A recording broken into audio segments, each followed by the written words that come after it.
answering your question about Adam.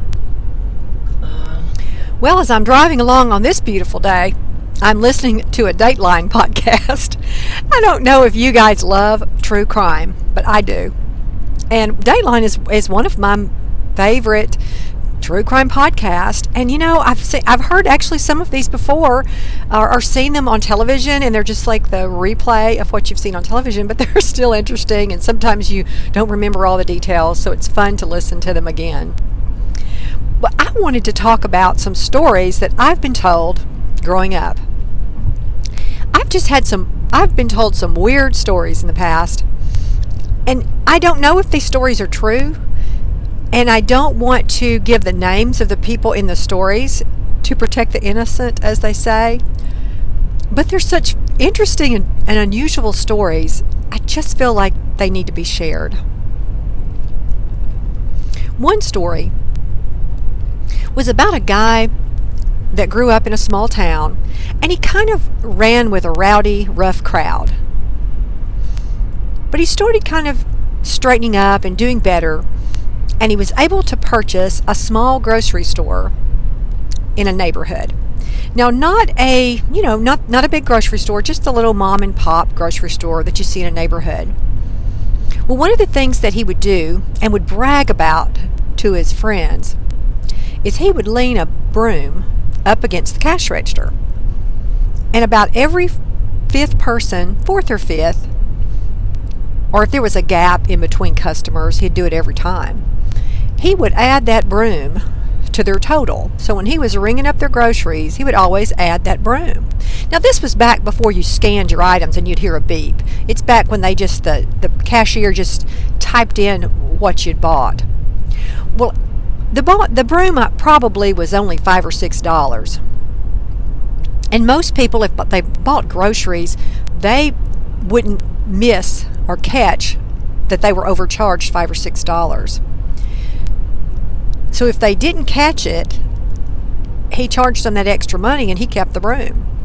Now, if they did catch it and they'd say, wait a minute, they would look at their receipt and they'd say, hey, I didn't buy, that's not my broom, I didn't buy that broom. Oh, I'm so sorry, he would say. He would apologize and say, oh, I thought that was your broom.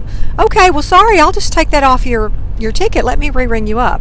And he would give them, the money back for the broom. But most people didn't catch it. And that man was able to sell that broom over and over and over.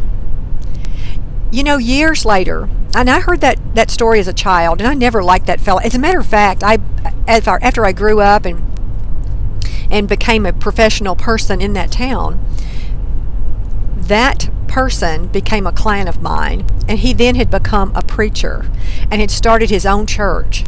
And I gotta say, I know that people can change, but I always wondered if he really did, or being a pastor of his own church maybe was just another con. But years and years later, that man finally passed away of a heart attack. But only he and the Lord know if he was for real and he had really changed and had turned his life around. But I just always remembered that scam or that trick that fella did in those grocery stores, and I kind of want to tell the story too, to warn people that when you check out, kind of in your head, kind of add up what you're going to should pay, and then pay attention to your receipt and see if you're being overcharged. Years ago, well, not that many years ago, it was probably only 3 years ago, it was Christmas time, and there's this one particular chain, national chain store that I usually only go to around Christmas to look for Christmas gifts. So I was in there, and I bought a lot of items. I bought stacks of shirts for each son, and I didn't add up how much it was. But when I got home, I was looking over my receipt to kind of see how much I spent on each son, because I try to spend equal amounts on each kid. And I noticed the very first item I was charged for was for a soda. Excuse me, y'all. I'm losing my voice over the soda pops. I'm going to take a drink of my unsweet iced tea. Much little better. But as I looked at my receipt that day, I noticed that the first item on my receipt was a soda pop, and it was only $1.68. And I thought, well, dang it, I didn't buy a soda pop. They charged me for a soda pop, and I didn't buy a soda. Didn't think anything else about it. The next Christmas, same chain discount department store. I go back and I'm shopping. I don't buy as many items that time. I bought maybe 4 or 5 things though. And I get home and I look at my receipt, and the first item is another soda pop. This year it's like $1.78. I was furious because I thought that's their broom. They're doing that same scam that the old con artists years ago in my hometown did. They're go ahead and scanning a soda pop every time you leave that store, and you're not getting the soda pop.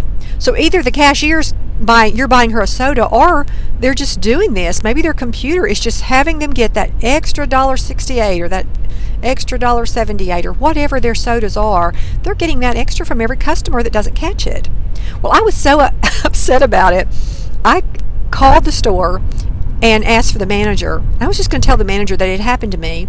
Well, they just said, okay, put me on hold, and I was on hold. And I put my phone on speaker and actually started wrapping Christmas presents. I was on hold for over 15 minutes. No one ever came. So I packed up my purse and phone and drove back to that store and spoke with the manager. And of course she just said, oh sure, we're so sorry, that was just a mistake, we'll give your money back. She didn't act shocked, she didn't act surprised, and they just gave my $1.78 back. And then I said, you know what, I think I want to return everything, all my items. And since I brought the sack in with the receipt in the sack, and I went ahead and returned every item that I bought.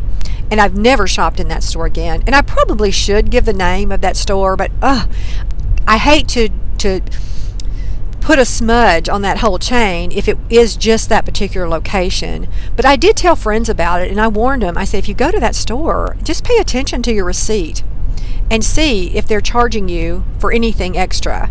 And I thought it was odd that both times it was the first item on my ticket. Well, that's my weird story from childhood that I'm telling you today.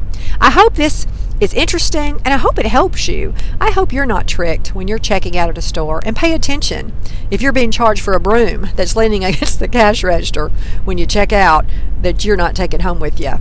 Thanks for listening. Until next time, bye.